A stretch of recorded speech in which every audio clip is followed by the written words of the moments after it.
মাধ্যমিকের গণ্ডি পেরোননি বাঁকুড়ার মেজিয়া তাপবিদ্যুৎ কেন্দ্রের তেমন বেশ কিছু কর্মীর হাতে এসে পৌঁছেছে ভোটের প্রিসাইডিং অফিসারের দায়িত্ব সামলানোর চিঠি। জানিয়ে চিন্তায় পড়ে গিয়েছেন ওই কর্মীরা। তাদের বক্তব্য, তাপবিদ্যুৎ কেন্দ্রে তারা জমিদাতা হিসেবে চাকরি পেয়েছেন, বেশিরভাগই টেকনিক্যাল কাজের সঙ্গে যুক্ত। বিগত নির্বাচনগুলিতে তারা পোলিং অফিসারের দায়িত্ব সামলেছেন। এবারও ভোটের ডিউটি তারা করবেন, কিন্তু প্রিসাইডিং অফিসারের দায়িত্ব নেওয়া তাদের পক্ষে সম্ভব নয় বলেই জানিয়েছেন। কারণ সেই দায়িত্ব সামলানোর মতো শিক্ষাগত যোগ্যতা তাদের নেই। প্রিসাইডিং অফিসারের দায়িত্ব থেকে অব্যাহতি পেতে সোমবার 1 এপ্রিল ওই কর্মীরা আর্জি জানিয়েছেন তাপবিদ্যুৎ কেন্দ্র কর্তৃপক্ষের কাছে। চিঠি দিয়েছেন স্থানীয় বিডিও অফিসেও। শোনাবো মেজিয়া তাপবিদ্যুৎ কেন্দ্রের কর্মী সাধন মুখার্জি কি বলছেন। আমি 1 তারিখে জানতে পেরেছি যে আমার প্রিসাইডিং অফিসারের ডিউটি এসেছে, কিন্তু বর্তমানে আমরা 2008 সালে আমি ডিভিসি কর্পোরেশনে জয়েন করেছি। তাতে আমার কোয়ালিফিকেশন হচ্ছে নন ম্যাট্রিক। তাতে আমি আজকে চিঠিটা নেওয়ার পরে আমি দেখলাম যে আমার প্রিসাইডিং অফিসারের ডিউটি এসেছে। তো প্রিসাইডিং অফিসারের ডিউটি আমার পক্ষে তো করা সম্ভব নয়। আমরা টেকনিক্যাল হ্যান্ডে কাজ করি, মেকানিক্যাল সেকশনে টেকনিক্যাল হ্যান্ডে কাজ করি।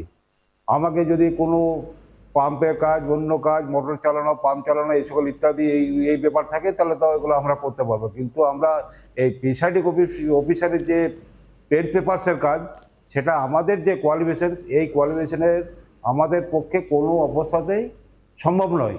আমরা যারা ল্যান্ড ইউজার, যাদের আমাদের কোয়ালিফিকেশন কম আছে, আমরা একটা লিস্ট আমাদের কর্পোরেশনের আমাদের হেড স্যারকে আমরা দিয়েছি। তো এখনো পর্যন্ত আমরা কিছু বুঝতে পারছি না যে আমাদের গুলো কি হবে। আমরা অনেকখানি এখনো পর্যন্ত চিন্তিত আছি, যাতে আমাদের নামগুলো কর্পোরেশন বা ডিএম প্রশাসন যাতে আমাদের মানে বিশেষ সহকারে দেখেন আর কি। তার জন্যে আমি এই আবেদন করছি। আর আমি ডিউটি করতে অনিচ্ছুক নই। আমি বরাবর প্রথম থেকে যতবার আমি কর্পোরেশনে যতদিন এখানে চাকরি করছি, আমি বরাবর থার্ড পোলিং, সেকেন্ড পোলিংয়ের ডিউটি করেছি। আমাকে যদি সেকেন্ড পোলিং, থার্ড পোলিংয়ের ডিউটি দেওয়া হয়, তাতে আমার কোনো অসুবিধা কিছু নেই। আমাদের তো কর্পোরেশনের তো জানা দরকার, এটা তো প্রতিবারের ন্যায় প্রতিবারেই এই সমস্যাটা হচ্ছে। কিন্তু কর্পোরেশনের কাছে তো আমাদের কোয়ালিফিকেশন সমস্ত কিছু সব দেওয়া আছে, ওনারা কেন প্রশাসনকে জানাচ্ছেন না, আমরা সেটা বুঝে উঠতে পারছি না। ডিভিসি কর্তৃপক্ষে আমরা বিষয়টি জানিয়েছি। ডিভিসি কর্তৃপক্ষ আমাদের চিফ স্যার বলেছেন যে আমরা বিষয়টি খতিয়ে দেখছি বা প্রশাসনকে জানাবো। তারপরে আমরা এখনো পর্যন্ত কোনো খবর পাইনি। তাপবিদ্যুৎ কেন্দ্রের আরও এক কর্মী দিলীপ কুমার ঢাং কি বলছেন তিনি, সেটাও শোনাবো। আমাদের জমি জায়গা এখানে গেছে, সেই সূত্রে আমরা ল্যান্ড লুজারের ইয়েতে চাকরি পেয়েছি। আমার শিক্ষাগত যোগ্যতা হচ্ছে 8 পাস। আমি এর আগে ভোটে ফোর্থ পোলিং, থার্ড পোলিংয়ে ডিউটি করেছি। আর এইবারে হঠাৎ করে আমাকে প্রিসাইডিং অফিসারের ডিউটি দিয়ে দিয়েছে। আমরা ইংরেজি লেখাপড়া মানে পড়তেও পারি না, লিখতেও পারি না, কিন্তু এখন প্রিসাইডিং অফিসারের ডিউটি যে দিয়েছে, এটা নিয়ে আমি কি করে ইলেকশন ডিউটি করব, এই নিয়ে খুব চিন্তা আছি আমি। হ্যাঁ, আমরা জানিয়েছি, আমি ওখানে একটা চিঠি দিয়েছি, আমাদের HR-এ চিঠি আমি করে এসেছি। আর আমার হঠাৎ করে আমরা এখানে আমি 2005 থেকে একই জবে কাজ করছি। সেই জবের একটা ডিপার্টমেন্টালি পরীক্ষা নিয়েছিল কর্পোরেশন, সেই পরীক্ষায় পাস করে আমি গ্রুপ বি একটা পোস্ট পেয়েছি আর কি। সেই পোস্টে অনুযায়ী আমাকে এইবারে প্রথম একটা প্রিসাইডিং অফিসার ডিউটি দিয়ে দিয়েছে। অফিসার ডিউটি টেকনিক্যাল হ্যান্ডের লোকের তো প্রিসাইডিং অফিসার ডিউটি করা সম্ভব নয়। প্রিসাইডিং অফিসার মানে লেখাপড়া করতে হবে। আমি টেকনিক্যালের কাজ করতে পারবো, আমি ইলেকট্রিক্যাল ডিপার্টমেন্টে কাজ করি, সেখানে ফ্যানের কাজ করতে পারবো, আমি কারেন্টের কাজ করতে পারবো, কিন্তু ইলেকশন ডিউটি করা তো সম্ভব হবে না আমার থেকে। প্রিসাইডিং অফিসারের ডিউটি আমাকে ইলেকশন ডিউটি করবো, আমাকে থার্ড পোলিং দেখ, ফোর্থ পোলিং দেখ, সেখানে আমি করে দেবো, কোনো অসুবিধা নেই। এর আগে আমি বহুবার ইলেকশন ডিউটি করেছি, ওই ডিউটি দিলে আমি করবো, কিন্তু প্রিসাইডিং অফিসার ডিউটি করতে আমি পারবো না।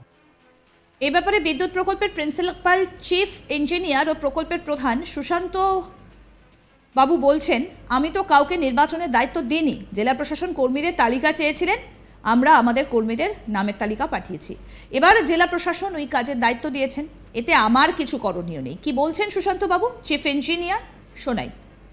ডিস্ট্রিক্ট অথরিটি করেছে, নিজের ডিস্ট্রিক্ট অথরিটি। আমরা ও তো পেয়েছে বলে আমি কেন করতে যাবো? তো ডিস্ট্রিক্ট অথরিটি করেছে, আমরা আমাদের লিস্ট পাঠিয়েছি, করেছে। ডিস্ট্রিক্ট অথরিটি ওটা ঠিক করবে। যদি মনে হয় যে তারা বিএলও অফিসে যোগ্য নয়, তাদেরকে অন্য ডিউটি দেবে, তাই না? সেখানে তো আমার কিছু করার নেই। বিএলও অফিসার তো আমি থই করেছি, আমি তো নাম দিয়েছি।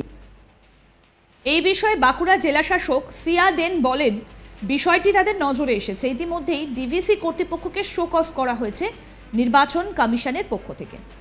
আমাদের প্রতিনিধি নির্ভীক চৌধুরী কি প্রতিবেদন তুলে ধরলেন, আসুন শোনাই।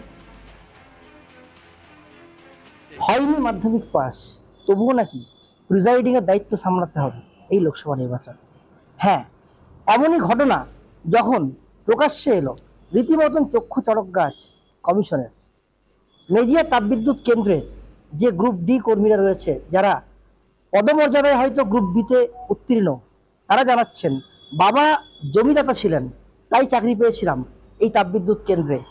তারপর তারা কিন্তু ডিপার্টমেন্টাল, তাদের কিন্তু উত্তীর্ণ হয়েছিল। তারপর তাদের এই লোকসভা নির্বাচনে ভোটের ডিউটি এসছে প্রিসাইডিং অফিসারের, যা তাদের পক্ষে সামলানো খুবই দুষ্কর কাজ, এমনটাই জানাচ্ছেন সেই কর্মীরা। এই মর্মে তারা ওই যে তাপবিদ্যুৎ কেন্দ্র আছে তার যে চিফ ইঞ্জিনিয়ারকে একটি ডেপুটেশনও প্রদান করেছেন। এই বিষয়ে বাঁকুড়ার যিনি মুখ্য নির্বাচনী আধিকারিক অর্থাৎ জেলা শাসক, তিনি জানাচ্ছেন যে এই বিষয়টা নিয়ে ইতিমধ্যেই ডিভিসি কর্তৃপক্ষকে শোকজ করা হয়েছে। আগামী কি হচ্ছে না হচ্ছে তারপরে কিন্তু বিষয়টা জানানো যাবে। মাধ্যমিকের গণ্ডি পেরোননি বাঁকুড়ার মেজিয়া তাপবিদ্যুৎ কেন্দ্রে তেমন বেশ কিছু কর্মীর হাতে এসে পৌঁছেছে ভোটে প্রিসাইডিং অফিসারের দায়িত্ব সামলানোর চিঠি। আর জানিয়ে চিন্তায় পড়ে গিয়েছেন কর্মীরা। কি বলছেন কর্মীরা, আসুন শোনাই। আমাদের জমি জায়গা এখানে গেছে, সেই সূত্রে আমরা ল্যান্ডলুজারের ইয়েতে চাকরি পেয়েছি। আমার শিক্ষাগত যোগ্যতা হচ্ছে 8 পাস। আমি এর আগে ভোটে ফোর্থ পোলিং, থার্ড পোলিংয়ে ডিউটি করেছি। আর এইবারে হঠাৎ করে আমাকে প্রিসাইডিং অফিসারের ডিউটি দিয়ে দিয়েছে। আমরা ইংরেজি লেখাপড়া পড়তে পারি না, লিখতে পারি না, কিন্তু এখন প্রিসাইডিং অফিসারের ডিউটি যে দিয়েছে, এটা নিয়ে আমি কি করে ইলেকশন ডিউটি করব, এই নিয়ে খুব আমি 1 তারিখে জানতে পেরেছি যে আমার প্রিসাইডিং অফিসারের ডিউটি এসেছে, কিন্তু বর্তমানে আমরা 2008 সালে আমি ডিভিসি কর্পোরেশনে জয়েন করেছি। তাতে আমার কোয়ালিফিকেশন হচ্ছে নন ম্যাট্রিক। তাতে আমি আজকে চিঠিটা নেওয়ার পরে আমি দেখলাম যে আমার প্রিসাইডিং অফিসারের ডিউটি এসেছে। তো প্রিসাইডিং অফিসারের ডিউটি আমার পক্ষে তো করা সম্ভব নয়। আমরা টেকনিক্যাল হ্যান্ডে কাজ করি, মেকানিক্যাল সেকশনে টেকনিক্যাল হ্যান্ডে কাজ করি। আমাকে যদি কোনো পাম্পের কাজ, অন্য কাজ, মোটর চালানো, পাম্প চালানো, এই সকল ইত্যাদি এই ব্যাপার থাকে, তাহলে তো এগুলো আমরা করতে পারবো। কিন্তু আমরা এই প্রিসাইডিং অফিসারের যে পেন পেপারসের কাজ, সেটা আমাদের যে কোয়ালিফিকেশন, এই কোয়ালিফিকেশনের আমাদের পক্ষে কোনো অবস্থাতেই সম্ভব নয়। আমরা যারা ল্যান্ডলুজার, যাদের আমাদের কোয়ালিফিকেশন কম আছে, আমরা একটা লিস্ট আমাদের। আরও আপডেট পেতে দেখতে থাকুন আজ তাক বাংলার ইউটিউব চ্যানেল।